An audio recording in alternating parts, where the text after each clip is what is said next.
بہت اہم اس لیے ہے کہ بیوی اگلی نسل کے وجود میں آنے کا ذریعہ ہے. اس کے پیٹ میں اگلی نسل پروان چڑھ رہی ہوتی، میری اگلی نسل اس میں پروان چڑھ رہی ہوتی. میں اگر اس کو ذلیل کروں گا تو سٹریس میں جائے گی، وہ ڈپریشن میں جائے گی، وہ غصے میں جائے گی، وہ دکھ اٹھائے گی، وہ چپکے سے آنسو بہائے گی. یہ سارا ڈپریشن میری اولاد پہ جائے گا جو پیٹ میں پنپ رہی ہے. اس وقت بچوں کے ڈاکٹر سائیکائٹرسٹوں کی لائن لگی ہوئی ہے کہ ہمارے بچے پیدائشی سٹریس اور ڈپریشن کا شکار پیدا ہو رہے ہیں، کیونکہ ہمارا معافی چاہتا ہوں، ہمارا سسرالی معاشرہ بہت ظالم ہے. سسرالی معاشرہ وہ کسی برادری کا ہو، سندھ، پنجاب، بلوچستان، پاکستان، بہت ظالم قسم کا معاشرہ ہے. اور اس میں بہت کم گھرانے ایسے ہیں جو آنے والی کو، بیوی کو عزت دیتے ہیں. آپ کو ایک حدیث سناؤں بڑی مزیدار. میرے نبی نے فرمایا، یہ جو میرے مدینے والے ہیں نا، مدینے والے صاحب، یہ بڑے اچھے لوگ. کس وجہ سے؟ جہاد کرتے ہیں، تبلیغ کرتے ہیں، ذکر کرتے ہیں، تلاوت کرتے ہیں، تہجد پڑھتے ہیں. سنو، غور سے سنو، مستورات بھی سنو. آپ نے کہا یہ میرے مدینے والے بڑے اچھے لوگ. یا رسول اللہ، کس وجہ سے؟ کہا جب یہ کسی کی بیٹی کو بیاہ کے لاتے ہیں تو اس لڑکی کو ذرہ برابر احساس نہیں ہوتا ماں باپ کے گھر میں ہوں یا سسرال کے گھر میں. اتنی محبت دیتے ہیں کہ اسے لگتا ہے میں ماں باپ کے گھر میں ہوں.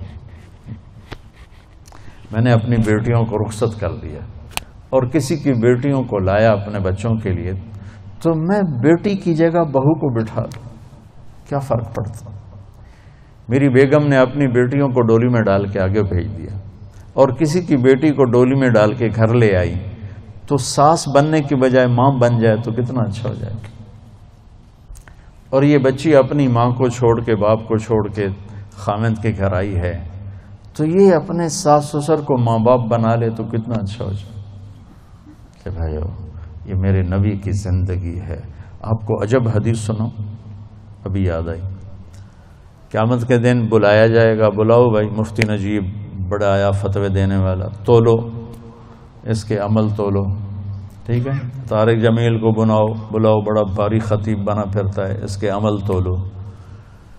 سب سے پہلے کس عمل کو تولا جائے گا؟ دوبارہ، سب سے پہلے کس عمل کو تولا جائے گا؟ وہ میری تبلیغ نہیں، میرا اللہ کہے گا بیوی سے کیا سلوک تھا وہ تولو. مفتی صاحب ہے، مولانا صاحب ہے، رضوان صاحب بڑا تاجر ہے، نمازیں نہیں تولی جائیں، سب کچھ تولے گا. سب سے پہلے بیوی سے سلوک تولا جائے گا، اور بیوی کا خاوند سے رابعہ بصری بھی ہے تو پہلے خاوند سے سلوک کیا تھا، پہلے وہ تولا جائے گا. یہ اتنا اہم چیپٹر ہے. تو طیب میٹھا بول، کھانا کھلانا، معاف کرنا، صبر کرنا، یہ ہمارے گھر کی زندگی کو، اتنا بڑا لان ہو یا چارپائی ڈالنے کی جگہ ہو، زندگی خوبصورت ہوتی ان رویوں سے جو میں بتا رہا ہوں. زبان میں ناگن چھپی ہوئی ہو تو زندگی تھوڑا ہی ہے. زندگی ہے یا کوئی طوفان ہے، ہم تو اس جینے کے ہاتھوں مر چلے. اللہ مومن خان کی قبر روشن کرے. کیا شعر کہہ گیا، آتی جاتی سانس کا عالم نہ پوچھ، جیسے دوری دھار کا خنجر چلے.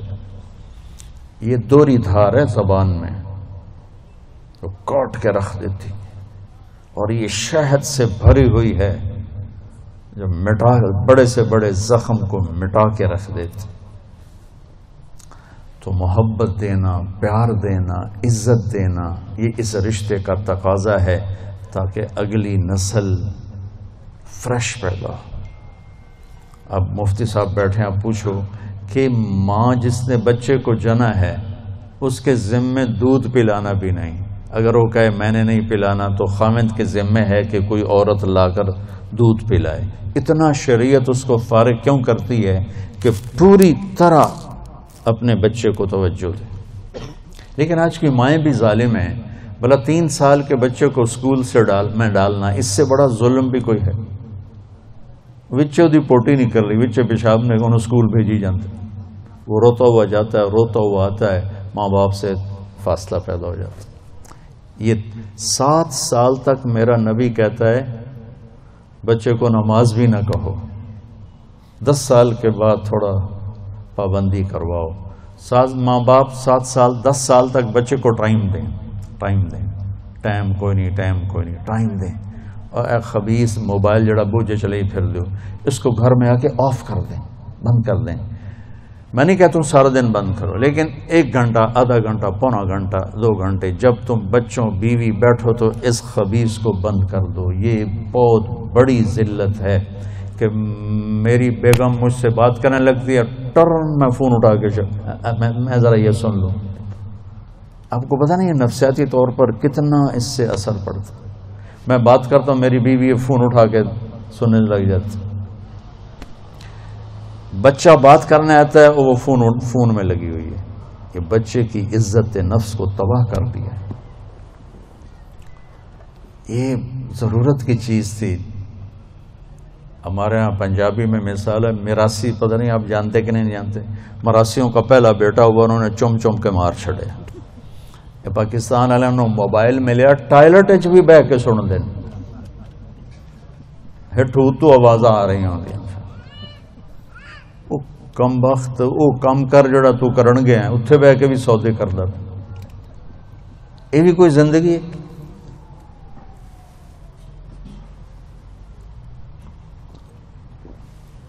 آپ کو میرے نبی کی زندگی بتاؤں. میرے نبی جب گھر میں آتے تھے، نبوت کا غم درد سب باہر چھوڑ کے آتے تھے، مسکراتے تھے، ہنستے تھے، بچوں کے ساتھ کھیلتے تھے، ان کے لیے گھوڑا بن جاتے. حسن حسین کو کمر پہ بٹھا کے کمرے میں چکر لگاتے، پھر ان سے کہتے تمہارا اونٹ کیسا ہے. پھر دونوں بھائیوں کو اتار کے حضرت زینب کو اپنی کمر پہ بٹھا کے کمرے میں چکر لگاتے، پھر ان کے ساتھ کشتی کرتے، پھر ان کی کشتی کرواتے. کیا کچھ نہیں کیا. آپ ان سے زیادہ مصروف تو نہیں ہیں. ایک جہاز سے اترے، دوسرے پہ چڑھ گئے، اس سے اترے، تیسرے پہ چڑھ گئے. یہ کوئی زندگی ہے بھائی؟ مختصر سے زندگی کے لیے اپنے آپ کو اتنا امبیلنس کر دینا کہ گاڑی کا بیلنس آؤٹ ہو تو فوراً ٹھیک کراتے ہو. اپنے بیلنس دا پتہ نہیں کتھوں دا کتھے آؤٹ ہوا پہ، اس کو بھی تو بیلنس کرو.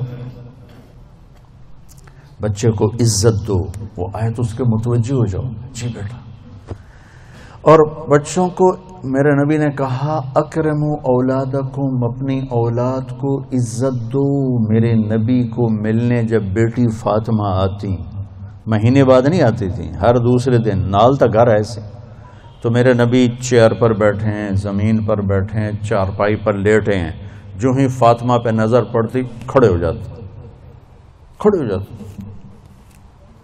اور وہیں کھڑے نہیں ہوتے، تیزی سے آگے بڑھتے تھے اور حضرت فاطمہ کو وہیں دروازے پر ہی ہاتھ پکڑ لیتے تھے اور دیکھو یہاں بوسہ لیتے تھے. پھر ہاتھ پکڑے لا کر پہلے بیٹی کو بٹھاتے تھے، پھر خود بیٹھتے تھے. یہ سلوک تھا ماں بطور باپ اپنی بیٹی کے ساتھ. عزت ان کے اندر ڈالو گے تو عزت واپس آئے گی. لیکن ہمارے گھروں میں ٹینشنیں ہیں تو ماں بھی ڈانٹ رہی ہے، باپ بھی ڈانٹ رہا ہے، ماں بھی تھپڑ مار رہی، پیو بھی تھپڑ مار رہے ہیں. میرے نبی حضرت فاطمہ کے گھر تھے. رات کا ٹائم، حضرت حسن کی آنکھ کھلی، کہا ماں جی پانی پینا ہے.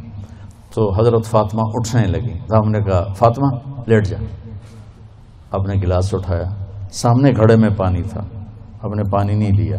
اب باہر گئے، حضرت علی کی بیمار بکری کھڑی تھی، دودھ کا قطرہ بھی نہیں تھا. آپ نے ہاتھ لگایا، وہ دودھ سے بھر گئے.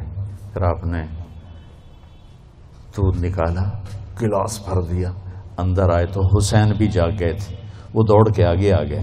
تو ہم نے کہا تو پیچھے ہو جا. تو بیٹی نے کہا آپ کو حسن سے زیادہ پیار ہے؟ نہیں، میری دونوں آنکھوں کی ٹھنڈک ہے.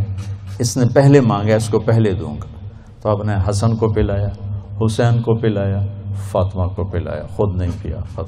پھر کہا فاطمہ تو میں یہ دونوں اور یہ جو سویا ہوا ہے، علی سوئے رہے جاگے نہیں، ہم پانچوں قیامت کے دن اکٹھے ہوں گے. اس واقعے سے کیا سبق ملتا ہے کہ بچے نے پانی مانگا، میرے نبی نے دودھ دیا. کہ اگر تمہیں اللہ نے ہمت دی ہے تو اپنے بچوں کی جائز خواہشات کو اعلیٰ سے اعلیٰ طریقے پر پورا کرو، عزت کے ساتھ، احترام کے ساتھ. اسی بات پہ ماں اور بیٹی میں لڑائی ہو رہی. چھوٹی بیٹی میں نے یہ نہیں پہننا، وہ ماں کہتے ہیں ایو ہی پواونا ہے. میں دیکھتا ہوں نا اپنے گھروں میں اپنی پوتی نے، بس وہ کہتی میں نے یہ نہیں پہننا، وہ ماں کہہ رہی نہیں تو نے یہی پہننا ہے. وہ بے وقوف، اگر انہوں تو نیلے دی بجائے ساوا پاون دیتے کیڑی قیامت آ گئی.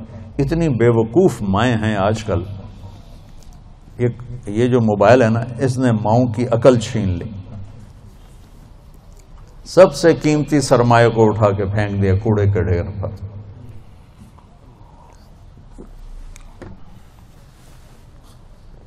یہ واقعہ ہمیں سبق دیتا ہے کہ اولاد کو اتنا پروٹوکول دو گے تو پھر وہ واپس آئے گا، پھر وہ آپ کو عزت دیں گے.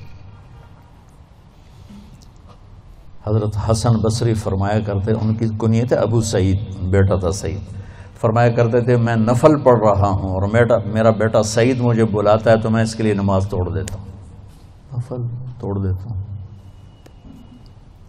تو ہم اولاد کو رگڑے دیتے رہتے ہیں. پھر جب وہ تھوڑے سے بڑے ہوتے ہیں پھر وہ ہمیں رگڑے دیتے ہیں. پھر وہ ہمارا جی میرا بیٹا بڑا نافرمان ہے، کوئی تعویذ دو. ان تعویذ میں کی کہا کتوں دے وہاں تعویذ؟ تم نے پہلے ان کے اندر زہر بھرا ہوا ہے، وہ کہاں سے نکلے؟ تو بھائی بہنوں، اسلام ایک زندگی ہے، بڑی خوبصورت زندگی، جس کا تھوڑا سا میں نے آپ کو ایک نقشہ پیش کیا ہے. تبلیغ اس کو سیکھنے کی محنت ہے. عبادات اور فرائض تو مختصر ہیں. 5 نمازوں کے بعد اوور. حج کے بعد دوسرے کا مطالبہ کوئی، زکوٰۃ دینے کے بعد دوبارہ مطالبہ کوئی نہیں. اور حج زکوٰۃ ہے بھی پیسے والے پر. 1 مہینے کے روزے کے بعد مطالبہ کوئی نہیں. لیکن زندگی کیسے گزارنی ہے، اس کا 24 گھنٹے مطالبہ ہے. ماں کے ساتھ کیسے ہو، باپ کے ساتھ کیسے ہو، بیوی کے ساتھ، بیوی کا خاوند کے ساتھ، پھر دونوں کا بچوں کے ساتھ، بچوں کا ماں باپ کے ساتھ کیسے معاملہ ہو.